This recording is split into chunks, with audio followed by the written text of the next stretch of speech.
This is my red-headed stepchild. Bruh! There's no oil pressure on this thing. It does not like me. The reason why there's no oil pressure is because the Jegs oil pickup tube that I'm using. So it's gonna sit there until next week because I have a new mass LS swap oil pan coming. And then we'll be driving this thing once again, along with a new pickup tube. All right guys, yeah, that's right. I got a new oil pan coming for the 300Z and pickup tube. I had originally got it running and started and just enough to get it out of the garage. And it's been sitting there ever since. I recently got a manual oil pressure gauge. I hooked up the gauge to see where the issue is, and it actually has absolute zero oil pressure.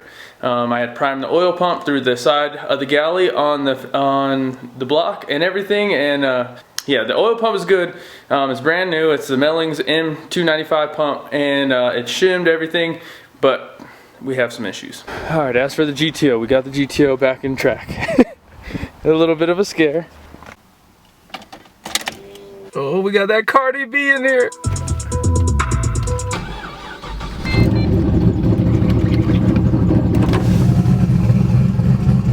The GTO had some issues, but we got them all worked out. I literally went through a whole checklist on the back end of the car, on the drive shaft, on everything, and made sure everything was good. We rebled the slave. Alright, so we're gonna let this thing warm up. I did make a pretty good order for both cars, for the Z and the GTO. The GTO is finally getting that master cylinder that I've been needing to get for a long time. But I just never had issues. That's the whole reason why I never bought it in the first place, is I never really had issues. The TIG master cylinder coming, I got a speed bleeder coming, so I don't have to be on the ground fixing this stuff. I got a new oil pan and pickup tube for the Z. We're gonna get rid of, you know, the remote oil filter, all that kind of stuff. I just want to make it as simple as possible. For right now, we're gonna go to the skate park. I made a pact with myself that I'm not gonna overwork myself. We are gonna ride bikes pretty much every day, at least a couple hours a day. Not as serious as I once was, but trying to keep up on my game, and it's good exercise for me.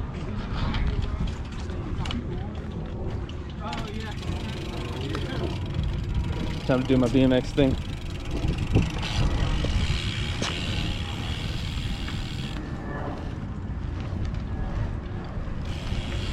Hey, Tap R. That's cool. I'm not a Honda fan, but those actually look a lot better than recent years. Anyway, we're gonna get a quick session, have some fun, do some mellow tricks, and then we'll get back to work on everything else that I got going. Sorry guys. How's it going, guys?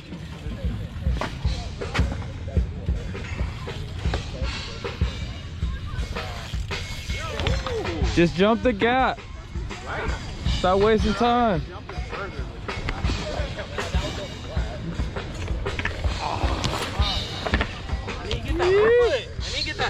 Do it again. Big foot in one foot. Do it again.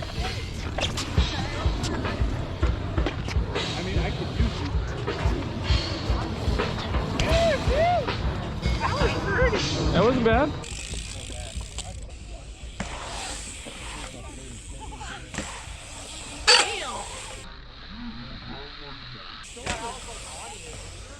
All right, day number 2 on the S10 here. Let me recap. Last night was a great time. I had a super good time. I actually rode so much that my hands kind of hurt. I was squeezing the grip so hard. What's going on for today? I have to go down to GM. I have to get some bell housing bolts for the T56. I thought I had everything. I don't have everything. I need bell housing bolts, and then I also need pressure plate bolts. So we're just gonna go and get some GM Performance bell housing and pressure plate bolts. They're both at M10 by 1.5, and then they just vary in length. I would have went to Ace Hardware to get these, but the heads at Ace Hardware are a lot bigger, and then on the pressure plate bolt, so we have the pressure plate here. The Ace Hardware ones, when I do an M10 on this guy, the bolt, the actual head is a lot bigger than it needs to be. That was an issue, so I have to go to GM and get these. I could probably get the bell housing ones from Ace Hardware, but pressure plate is more important than the bell housing ones at the moment. So we're gonna do that first. I also need to pick up some metal. I had been using my friend's lift plate for the LS. I'm actually just gonna make my own real quick. I'll probably do that first actually. I'm gonna make my own lift plate for whenever I go to the junkyard when I pull motors or do whatever. The lift plate is highly valuable tool. It helps so much, like you guys don't even understand how much it helps. So I'm gonna make my own, and just huge shout out to all my friends who've been providing me with some of these tools or helping me out. So yes, we're gonna get back on the Z. Right now the priority is the S10, but I will probably take a day out of my time, or a day out of the week next week, to work on the Z and get this thing running again. It has been a pain, but I mean, it is what it is. We're gonna get it right. The pickup tube, that's the biggest deal. The pickup tube was not sealing with the O-ring, so you know, you get no oil pressure. All right, so the goal is we're gonna get the Z running really nicely. We have the new oil pan, new pickup tube. So once those are in, this car should be running very, very well, and we shouldn't be having these same issues. Cut one of these. Actually, you need two of these, so I'm gonna cut another one. Okay, here's number two. They don't have to be perfect. I just need them to be strong. So it's not gonna be perfect. I'm not gonna take a whole lot of time on this, but we're gonna make a quick lift plate. All right, this is OG Trey Herrera videos right here, because I'm using my big camera. GoPro's currently charging, so we're gonna use this big boy right now. Yes, the intake ports are open, only temporarily though. As you guys can tell, I marked holes where the valley cover bolts would be. These will be my right and left side. The reason I'm using these L angle plates is so I don't have to ever remove any of the knock sensors or the harness. This will just make it easier for me anytime pulling engines at the junkyard, and we don't pinch any kind of wires. Always oil up your drill bit beforehand, and then you always just let the drill bit do its work. You don't really force it. See? And just like that, we got a hole. Now we got 5 more holes to do. We'll bolt these in place. Alright guys, so we're gonna use my dad's engine for reference. This is what I got. So we drilled the L angle for the valley cover. Now the space between here and here is 2 inches pretty much, or 4 inches. So I went right in the middle of each bolt, so you'll get nice proper weight distribution when lifting up the motor. Pretty much what I'm going to do is I'm going to weld this guy here and on the back, on the sides and on the back, so we have a nice strong structural weld. Same thing on this side, and then I'm going to weld 2 vertical pieces on top so it's nice and strong when I pick up the engine. But we're going to go ahead and get this grounded down, welded, and then we're going to try to put this in place, put everything in order. But so far so good. Everything's looking up, all my bolts lined up. So yeah, this should be a fun little project, and then an awesome tool that only cost me $7 to make in just my time and labor. So I heated up quite a bit, but we put a nice fat bead on there. So now we're just gonna set this one on the motor, and then we'll work on the other side. Oh, the good old splatter of that flux core, baby.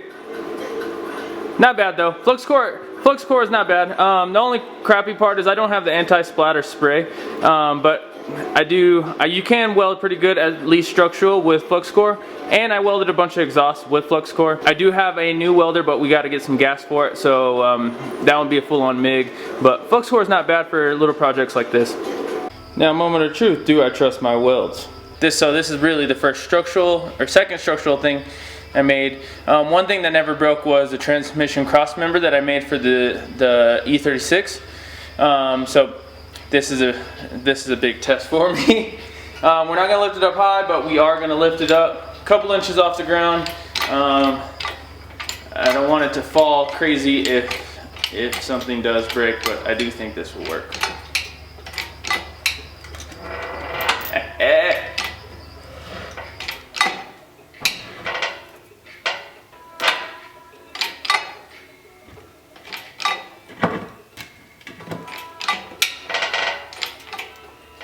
Alright, right there, we're just going to leave it. If it doesn't break in 5 minutes, we're golden, I believe. But I may reinforce it some more just for my well-being, but I think it's good. Everything I used was pretty much 1/8" steel. Alright, so far so good. This thing has been sitting there for, I don't know, 10-15 minutes. I took a break, I went and scrolled the interweb for some other car parts for another customer, and yeah, we're doing good. Alright guys, we're doing real good.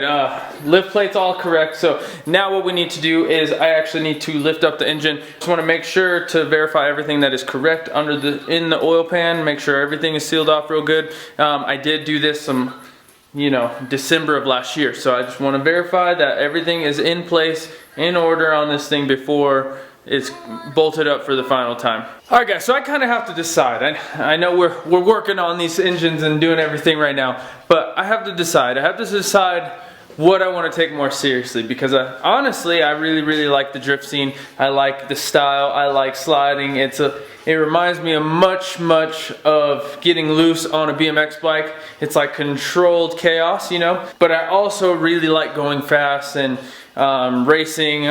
So it's a hard dilemma, but I feel like at this point in my life, I need to pick one or the other for the time being, and until I can afford to do both. Let me know what you guys like more. Do you guys like the drifting content of me and the homies going out on the streets and having a good time, or do you like me going to the track and racing? We're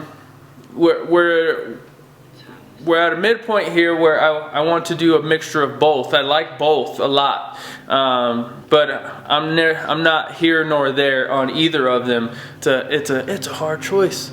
They're both fun. They're both super fun.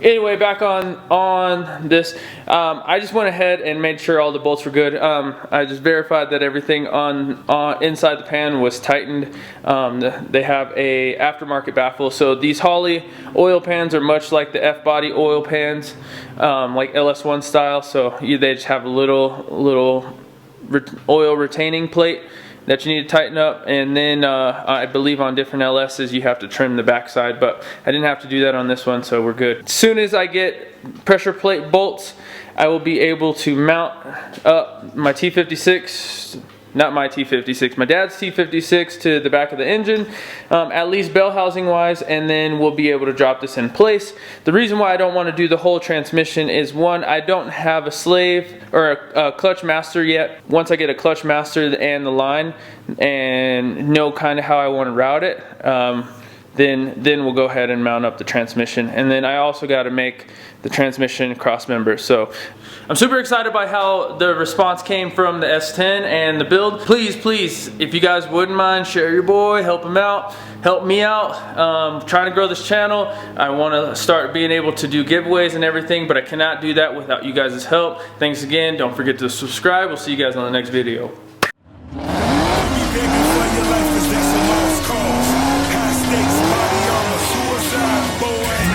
It's the time for games and it's the time to kill. Make up your mind, baby, cause the time is here.